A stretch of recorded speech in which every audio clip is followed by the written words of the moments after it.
Welcome to China in Focus. I'm Tiffany Meyer. Our top story: the State Department responds after Chinese leader Xi Jinping echoes his opposition to Taiwan's independence. That's as the Chinese regime leverages a trade deal for policy shift. A former aide to a German lawmaker is sentenced to nearly 5 years in prison. He's convicted of helping Beijing spy on the European Parliament and Chinese dissidents for over 20 years. This has been the most serious case of Chinese espionage in Germany to date. The $6.9 billion crypto scam, 2 guilty pleas, and one of the biggest money laundering busts in UK history. A Chinese woman behind a global crypto scam that defrauded over 128,000 people is now facing justice in London. The real-life story of getting used and abandoned by the Chinese regime. No banks, no stocks, no service. A Chinese top hacker at large reveals the power of U.S. sanctions and the truth about his challenges under them. And different virus, similar strict measures. COVID-era policy reappearing on Chinese streets after new cases of a mosquito-borne virus surged into the thousands.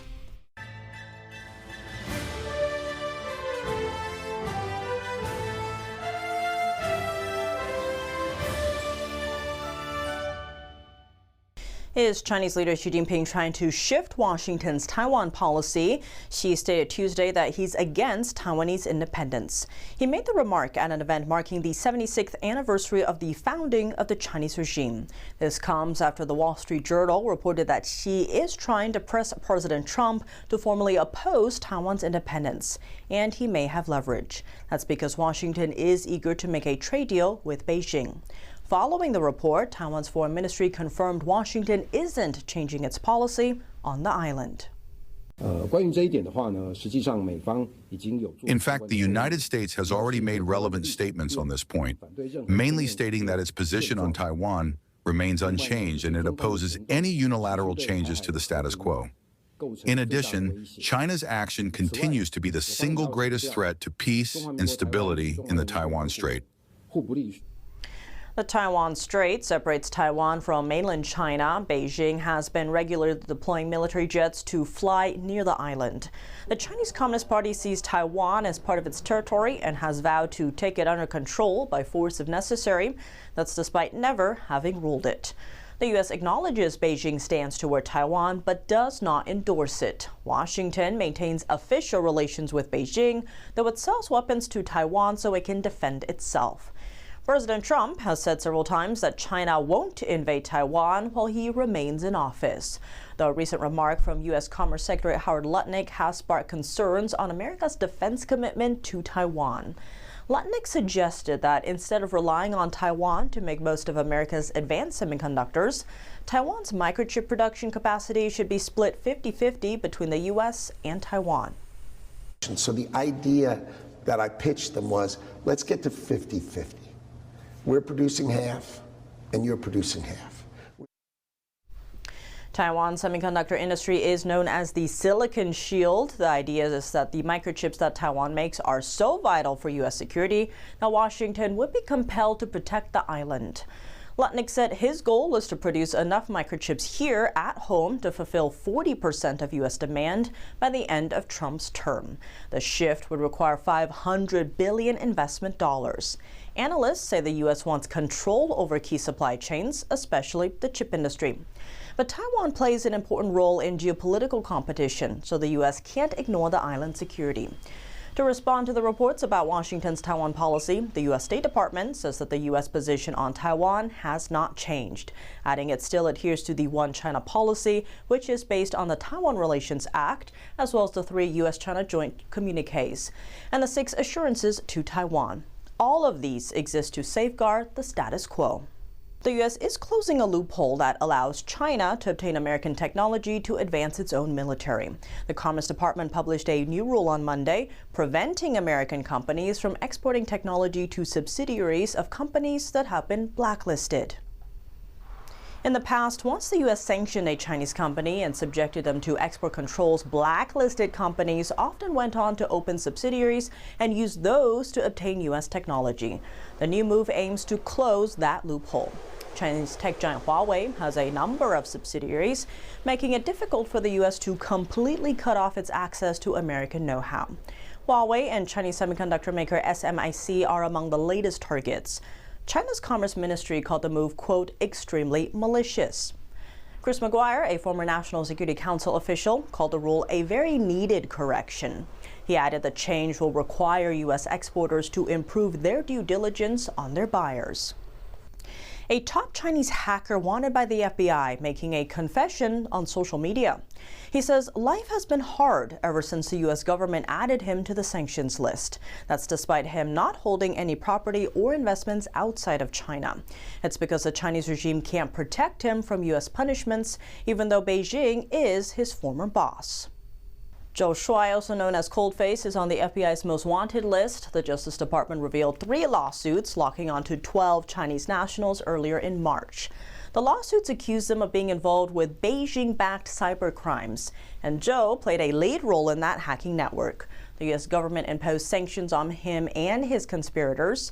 Well, the FBI offered $2 million in rewards for anyone who can assist in his arrest. Here's the twist. Earlier this month, Zhou posted a blog on his WeChat account, China's biggest social media platform. He said everything from stock exchange services to over a dozen Chinese banks and even WeChat's own Cash App have all frozen or terminated his accounts. Some banks asked him to close his accounts with them. That's because all of those financial institutes are members of SWIFT, the globe's leading system for international bank transactions. And the Office of Foreign Assets Control under the U.S. Treasury Department makes sure SWIFT gets notified when the U.S. sanctions individuals like Zhou. He says U.S. sanctions reached him in mere hours, and he quickly realized he was cut off from most banking services. He filed a lawsuit against all the institutes that denied him service.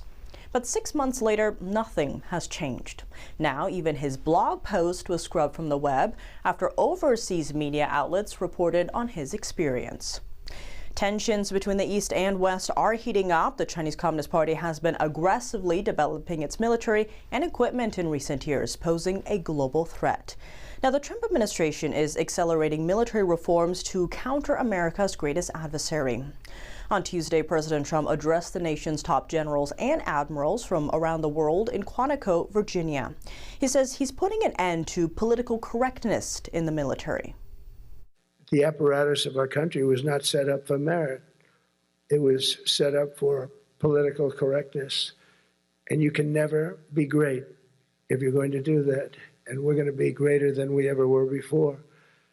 We're bringing back a focus on fitness, ability, character, and strength. And that's because the purposes of American military is not to protect anyone's feelings. It's to protect our republic. And it's the republic that we dearly love. It's to protect our country. We will not be politically correct when it comes to defending American freedom. And we will be a fighting and winning machine. We want to fight, we want to win, and we want to fight as little as possible. Trump outlined plans for the military, including a $1 trillion budget in 2026, the most in the nation's history, building the first ever 6th-generation fighter jet, expanding the U.S. Navy by at least 19 ships next year, and raising the pay of every service member by 3.8%. The president promised to military leaders that he has their back 100%, and they can count on him to keep the U.S. out of wars. Secretary of War Pete Hegseth also had a strong message to military leaders. Standards must be uniform, gender neutral, and high. If not, they're not standards. They're just suggestions. Suggestions that get our sons and daughters killed. When it comes to combat arms units, and there are many different stripes across our joint force, the era of politically correct, overly sensitive, don't hurt anyone's feelings leadership ends right now. The secretary said that for too long, the military promoted leaders for the wrong reasons, based on their race, gender, and other so-called historic firsts, but that ends with the Trump administration.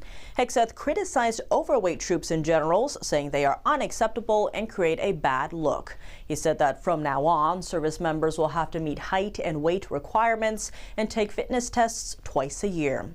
The secretary also said no to beards, long hair, and superficial individual expressions. Hegseth had a message to military leaders. Those who disagree with the new policies should resign. Next, southern China's Guangdong province is battling a months-long mosquito-borne virus outbreak. It's called chikungunya. Social media videos reveal strict COVID-era measures are being brought back to China's streets. Many residential compounds are blocked down, and residents are complaining about having their movements restricted.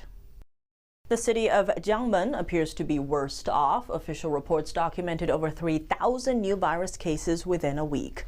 Authorities sounded a level 3 public health incident alert days ago and deployed public health personnel to the city. Many parks and residential compounds are under lockdown. Some residents posted online asking what the need for lockdown is when the virus does not have human-to-human transmission. Guangdong is among the most populous provinces in China. Now, some streets have been emptied by authorities as they spray for mosquitoes on mass scale. The city claims its goal is to create zero mosquito spaces. The Chinese regime also used identical slogans like Zero COVID 5 years ago. Those tactics turned into draconian measures that violated Chinese people's ability to move freely. Chikungunya is spread via mosquito bites. Patients normally suffer days of joint and muscle pain or fever. Last month, the U.S. CDC issued a level 2 travel alert for Guangdong, suggesting U.S. citizens take precautions when traveling there. A deadly gas leak in China's Hebei city has left at least 5 workers dead and 3 injured. Sulfuric acid overflowed at a chemical plant Monday morning local time. Officials say the acid spilled into a septic tank, triggering a release of toxic gas. Residents reported a strong foul odor lingering in the air. Authorities have now contained the leak and the plant has been shut down. Even before the incident, the plant had a troubled history. In 2018, massive amounts of released wastewater killed over 280,000 pounds of fish, devastating nearby fish farms. And in 2022, gas leaks were reported due to faulty equipment. The facility is located within a residential area. Congressional Democrats are not backing down on their health care and budget demands, raising the possibility of a government shutdown at midnight. NTD's Melina Weiskup has the update. Democrats continue to demand Republicans to include in the short-term funding bill a provision to extend Obamacare tax subsidies. They say this is the only way Republicans will get their votes to keep the government open. Listen. We have very large differences on health care and on their ability to undo whatever budget we agree to through rescissions and through impoundment. So what Schumer is trying to do here is essentially to use this shutdown as leverage to get assurances from Republicans that whatever budget they agree to for next year, Republicans won't then try to undermine later by using more pocket rescissions packages to go back and cut from that agreed upon 2026 budget. Now remember, the Republican-controlled House already passed a short-term extension of government funding to keep the lights on through November, but it failed in the Senate because of lack of Democrat support. So Republicans say there's nothing to negotiate on their bill because it's simply meant to extend the government funding levels that both Democrats and Republicans already agreed to last year. Basically, the White House meeting did nothing to prevent the possibility of a shutdown. If they want to talk about how to fix American health care policy, let's do it. The Speaker would love to do it. The Senate Majority Leader would love to do it. Let's work on it together. But let's do it in the context of an open government that's providing essential services to the American people. That's all that we're proposing to do. And the fact that they refuse to do that shows how unreasonable their position is. I think we're headed to a shutdown. So what happens if the federal government shuts down? It's actually a partial shutdown where some essential services are kept. Mail service will continue to run. Social security checks will still go out. Essential workers like FBI investigators, CIA officials, among others, will stay on duty, though those who are still going to work while the government shut down won't get paid until Congress acts, but then those who are furloughed during the shutdown will get back pay for the time that they were out. Though a government shutdown this time will have more consequences than previous ones. That's because the Trump administration directed agencies to use this opportunity to get a better understanding of how they can reduce the federal workforce permanently to further the administration's plans of slashing the overall size of the federal workforce. Trump this morning was asked how many federal workers he plans to lay off. Here's what he said. Well, we made you a lot, and that's only because of the Democrats. And as you know, they wanted to be able to take care of people that have come into our country illegally, and no system can handle that. But for the time being, Republicans are pinning their hopes on the fact that Democrats might cave and let go of their demands like they did back in March. Reporting from Washington, D.C., Melina Weisskopf, NTD News. Parts of the federal government could shut down tonight. That's due to a funding impasse centered on the cost of health care. Here's a look at how a shutdown might affect you. In a shutdown, non-essential federal employees face furloughs. For Americans, that might affect customer service, paperwork, national parks, food inspections, and more. The White House is threatening to fire some workers. Social Security payments will continue, but the timing could be confusing. Today, an unrelated executive order is ending paper government checks. Meanwhile, a shutdown could cause travel delays. Planes will take off, but it's going to be a massive strain on the system. Some experts worry a government closure could hurt the economy. It also could delay the release of economic reports crucial to investors and the Federal Reserve. This will be a momentous week for the U.S. economy and the financial markets. Moving on to a landmark Chinese espionage case that's souring China-Europe relations. A former assistant to a German lawmaker was sentenced on Tuesday to nearly 5 years behind bars. He acted as Beijing's eyes in Europe for over 20 years, collecting intel on Chinese dissidents and information from inside the European Parliament. NTD's Flora Hua has more on the story. Jian Guo is slated to spend the next 4 years and 9 months in prison as punishment for decades of convicted spy activity for Beijing. This has been the most serious case of Chinese espionage in Germany to date. The court found that the defendant had been working for the Chinese Secret Service in the Federal Republic of Germany for almost 20 years and had become extensively involved in Chinese intelligence efforts here in Germany. He was born in China, but later became a naturalized German citizen. What's catching public attention is the identity of his old employer, a former European Parliament member and now a German lawmaker who represents the opposition AfD party. According to court documents, from 2019 until getting his arrest in 2024, Guo used his role to leak more than 500 sensitive documents linked to the EU and its political parties to China. Besides that, Guo also helped Beijing suppress Chinese dissidents and faith groups in Europe. That's on top of collecting personal data on over 25,000 Chinese dissidents.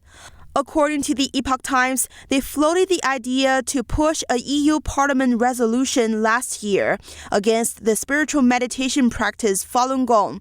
Those details were part of an intercepted conversation between Guo and a Chinese intelligence officer. The faith group Falun Gong has been brutally persecuted in China since 1999. Guo appeared at his sentencing hearing alongside his female co-defendant, identified as Yachi X.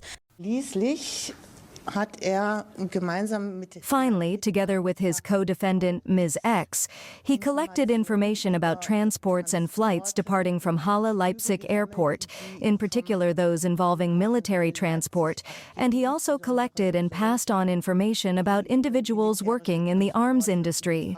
X is sentenced to 1 year and 9 months in prison. Flora Hua, NTD News. Coming up, a $6.9 billion crypto scam, 2 guilty pleas, and one of the biggest money laundering busts in UK history.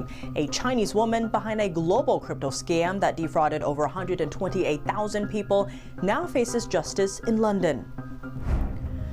And the Trump administration is moving to cut federal funding to Harvard, citing failure to stop anti-Semitic harassment. That and more in just a minute here on China in Focus. Welcome back to China in Focus. I'm Tiffany Meyer. In London, 2 people have been convicted of money laundering in a $7 billion fraud scheme. Prosecutors say the ringleader, a Chinese woman, defrauded 130,000 people, converted the money to Bitcoin, and then fled from China to Britain. NTD's international correspondent Malcolm Hudson has more. 2 people have pleaded guilty in a London court to money laundering offences in what is believed to be one of the world's biggest cryptocurrency scams. It's part of an investigation where British police seized virtual wallets holding more than 61,000 Bitcoin, which is currently worth $6.9 billion. Chinese national Qian Zemin, who is also known as Zhang Yadi, pleaded guilty on Monday to acquiring and possessing criminal property. And on Tuesday, Malaysian national Hock Seng Ling pleaded guilty to transferring criminal property. The 2 were arrested in April last year when British police seized assets, including encrypted devices, cash, gold, and more cryptocurrency. Police said the cryptocurrency seizure follows a 7-year ongoing investigation into international money laundering. Investigators said that between 2014 and 2017, Qian defrauded more than 128,000 victims through a large-scale fraud scheme in China. Her company sold investment products and promised returns of up to 300%. But police said Qian took the money and converted it into Bitcoin, and that in 2018, she fled China using fake documents and entered the UK. Police added that Qian attempted to launder the proceeds by purchasing property with the help of Jian Wen in September 2018. Wen, a former restaurant worker, was sentenced last year to 6 years and 8 months for her role in the scheme. Wen was found with Bitcoin wallets worth more than $2.6 billion, and police said she had acted as a front person for Qian. Qian and Ling will be sentenced in November. Deputy Chief Crown Prosecutor Robin Wales said, Bitcoin and other cryptocurrencies are increasingly being used by organised criminals to disguise and transfer assets. London Metropolitan Police said this is one of the largest money laundering cases in UK history and among the highest value cryptocurrency cases globally. British Security Minister Dan Jarvis said the UK will never be a safe haven for criminals and their ill-gotten gains. Malcolm Hudson, NTD News. The Trump administration is moving to block Harvard University from receiving federal funding, citing alleged civil rights violations. The Department of Health and Human Services says Harvard failed to address anti-Semitic harassment on campus following last year's Hamas terror attack on Israel. The department says that violated Title VI of the Civil Rights Act. HHS has referred the university for formal administrative proceedings, which could result in the loss of funding or government-wide blocks on federal contracts. Officials say this step ensures taxpayer dollars are protected and compliance is enforced. A federal judge ruled earlier this year that the Trump administration had violated the First Amendment. The court said Harvard was already taking steps to address concerns and protect free speech rights on campus. That's all for today's China in Focus. I'm Tiffany Meyer. If you have any feedback on the show or have something you'd like to see us cover, send us an email at chinainfocus@ntd.com. We'd love to hear from you. Round-the-clock original news coverage, visit us at ntd.com or download our NTD app. Thanks for watching. See you tomorrow.